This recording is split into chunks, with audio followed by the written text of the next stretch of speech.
Tapi kami dengar bahwa sebelumnya Pak Basuki Cahayapurnama sempat memberikan ancaman halus kepada Ibu Mega, maka beliau akan keluar dari partai. Ya. Bismillah, Assalamualaikum guys. Jumpa lagi di channel Jurnal Terupdate. Sungguh sangat mengejutkan sekali ketika Ahok berani protes dan melawan keputusan Bu Mega di antara kader-kader lain dengan akan menyerahkan KTA partai kalau PDI Perjuangan nekat akan mengusung nama Anies Baswedan di Pilgub DKI Jakarta, guys. Jadi tak perlu berlama-lama, langsung saja kita saksikan video ini, guys. Bismillah.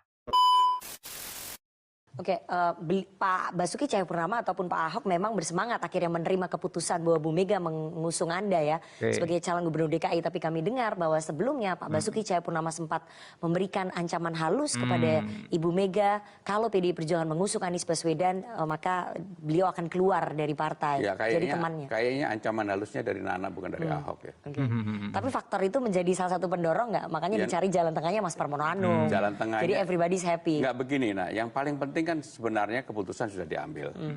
Dan latar belakangnya masyarakat sebenarnya udah cukup memahami bahwa dalam keputusan itu ada tarik-menarik, ada struggling, itu biasa dalam politik. Tetapi bagi saya pribadi yang sudah mendampingi Ibu Mega 27 tahun, kalau udah menjadi keputusan dan tidak bisa dirubah, ya itu kita jalankan. Karena kita sudah mempercayai beliau dan memberikan hak prerogatif kepada Presiden, kepada Ibu Mega. Memilih Mas Pram sebagai jalan tengah dan juga sebagai pilihan yang aman bagi PDI Perjuangan supaya smooth hubungannya ke pemerintahan baru nantinya ke Pak Prabowo dan Mas Gibran. Karena kalau mengusung Anies Baswedan maka akan selalu ada duri di antara PDI Perjuangan, di antara Ibu Mega dengan Pak Prabowo. Ya itu bisa analisa.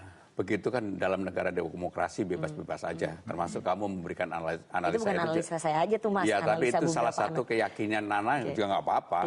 Tetapi saya melihat bahwa apapun semua pemimpin itu kan dalam kondisi dunia yang sedang tidak baik-baik saja. Ada perang, ekonomi juga sedang menurun. Maka perlu politik juga lebih tenang di dalam negeri. Jadi saya melihat salah satu faktor adalah supaya ketenangan ini terjaga. Dan saya mungkin alternatifnya karena dianggap bisa berkomunikasi dengan semua orang. Berarti memang betul ya, karena tadi Anda mengatakan ketenangan.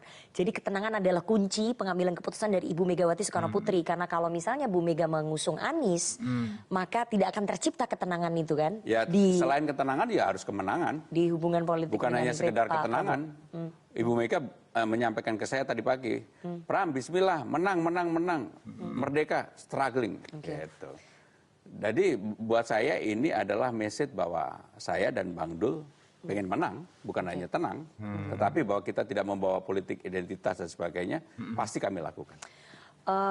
Kabarnya Pak Jokowi happy dengan keputusan Bu Mega mengusung Anda. Jadi ini mengurangi tensi politik antara PDI Perjuangan dengan Pak Jokowi. Ya apapun saya ini kan masih menjadi pembantu Presiden. Saya setiap hari juga berkomunikasi dengan Presiden. Bahwa tuduhan yang begitu ada pasti. Tapi kan keputusan ini kan 100% ada pada Bu Mega. Dan ketika Ibu Mega mengumumkan pada hari Senin, menyebut beberapa nama yang juga di ruang publik kemudian menimbulkan sedikit kegaduhan, kehebohan. Tetapi ya saya yakinlah seseorang seperti Ibu Mega dengan jam terbang, leverage beliau, kepemimpinan beliau, karisma beliau nggak bisa dipengaruhi oleh hal-hal yang begitu. Saya meyakini banget itu. Sehingga kemudian kenapa dalam hal prinsip beliau bertahan, termasuk memutuskan saya. Berarti Presiden happy dengan pilihan itu, dengan pilihan Mas? Ya nyatanya Presiden ketawa gitu. Itu bentuk happy ya? Sedikit menurunkan tensi lah. Yang penting kan begini antara PDIP dengan Presiden. Jangan sampai kemudian konsultasi ataupun pilkada di DKI ini menimbulkan tensi yang meningkat. Menurut saya juga nggak penting. Meningkat. Lebih baik tensinya terjaga, tetapi rivalitasnya baik, adu gagasannya terbuka, itu menurut saya lebih baik. Selain Presiden yang happy dengan ketawa, kita juga lihat pernyataan Presiden, Pak Prabowo juga tampaknya happy. Kami dengar dengan Bu Mega mengusung Mas Pram sebagai cagup DKI. Ya kalau Pak Prabowo kan happy karena sebentar lagi mau dilantik. Jadi ya wajar-wajar aja. Karena sekarang semua orang seperti yang disampaikan oleh Presiden, Pelan-pelan kan pasti berpaling menuju Pak Prabowo. Itulah realitas politik yang ada. Realitas kita, walaupun multi partai, semua orang kan dalam ketika pemilu legislatif sudah selesai, orientasinya kan kekuasaan. Kekuasaan itu ada pada presiden Pak terpilih. Prabowo, Gitu. ya. Menciptakan ketenangan, tidak ada kegaduhan. Berarti memang PDI Perjuangan sudah menatap hubungan baik dengan pemerintahan baru dengan Pak Prabowo untuk bisa bergabung begitu ya.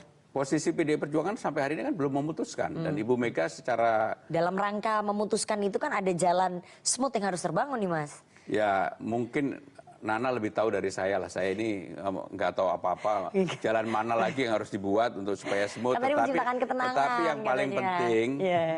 Memang kegaduhan yang kontraproduktif di dalam suasana seperti ini juga tidak diperlukan. Oke, pemilihan Anda sebagai calon gubernur DKI itu memunculkan spekulasi bahwa Anda adalah president's man.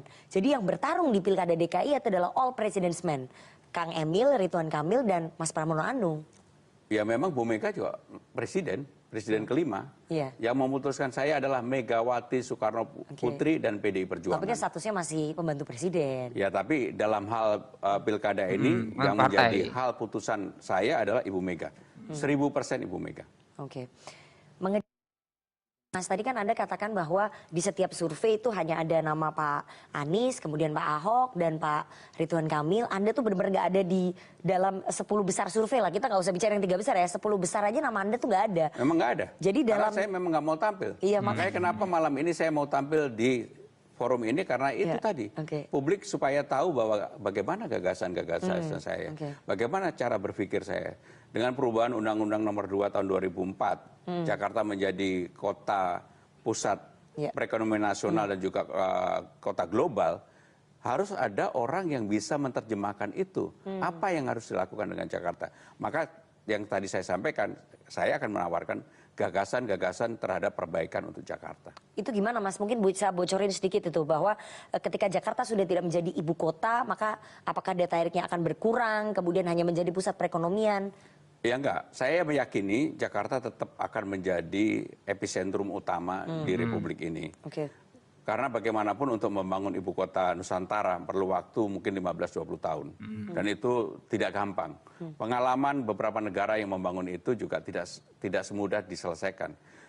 Magnet Jakarta tetap magnet sebagai kota pusat perekonomian, kota global, dan magnet politiknya masih di Jakarta. Ya, Mas Pram menyadari kan bahwa ini pertaruhan politik?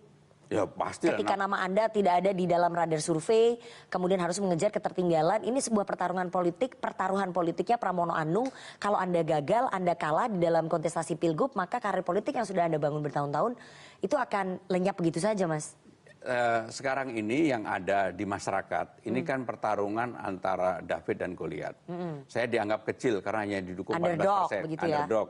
Di survei nggak ada, partainya juga cuma satu partai, lawan 13 partai. Semua orang udah bilang ini lawan nggak usah ngapa-ngapain. Bahkan sahabat-sahabat saya juga bilang begitu. Tapi karena itulah kemudian, karena keyakinan partai Ibu Mega dan keyakinan saya pribadi dan Bang Dul, ini kesempatan. Apapun orang yang diremehkan, direndahkan, yang merasa dalam tanda kutip dizolimi, simpati publik akan naik. Yang saya kaget hari ini, simpati publik begitu luar biasa ketika saya muncul kembali di ruang publik, di TV ini. Dan saya yakin yang nonton malam ini, mereka pasti bilang bahwa Pramono Anung memang udah waktunya muncul di publik. Apalagi kamu desak-desak tadi, pasti mereka juga iba melihat itu. Oke guys, jadi auranya Pak Pramono Anung ini memang berbeda. Ini orangnya terlihat kalem dan adem, santai, gak ambisius, dan juga gak menjelekkan lawan kompetisinya. Terlihat sekali dia itu politikus sudah matang guys. Pak Pramono ini kalau diperhatikan memang dari gaya bicaranya diplomatis dan orangnya moderat banget. Dia nggak menunjukkan ekstremannya atau fanatismenya ke pihak manapun, cenderung objektif. Pak Pramono juga bisa jadi tokoh kunci untuk meredam situasi ataupun stabilitas politik yang terjadi belakangan ini. Pasca demonstrasi dan juga saat meledaknya kubu Anies dan Ahok yang berebut PDIP guys. Respect dan salut kepada Bu Mega yang memilih Pak Pramono Anung untuk maju. Meskipun mungkin Pak Anies dianggap hebat dan punya elektabilitas tertinggi, tapi Pak Pramono juga punya kinerja dan pengalaman yang hebat. Dengan dipilihnya Pak Pramono, maka PDIP memberi tauladan bagi partai memang harus jadi tempat kaderisasi yang bisa mendorong kader-kadernya untuk maju. Insya Allah semakin yakin, mudah-mudahan kompetisi di Pilkada DKJ akan lebih produktif dan dibuat yang gembira. Pramono Anung ini salah satu tokoh yang hebat dan mudah diterima siapa saja. Tentu ini pasti akan menjadi lawan berat khususnya untuk Pak Ridwan Kamil. Jadi mungkin itu guys yang bisa saya jelaskan untuk kali ini. Bagaimana menurut kalian soal video ini? Tulis komentarnya di bawah ini ya guys ya. Saya izin pamit dulu. Wassalamualaikum warahmatullahi wabarakatuh.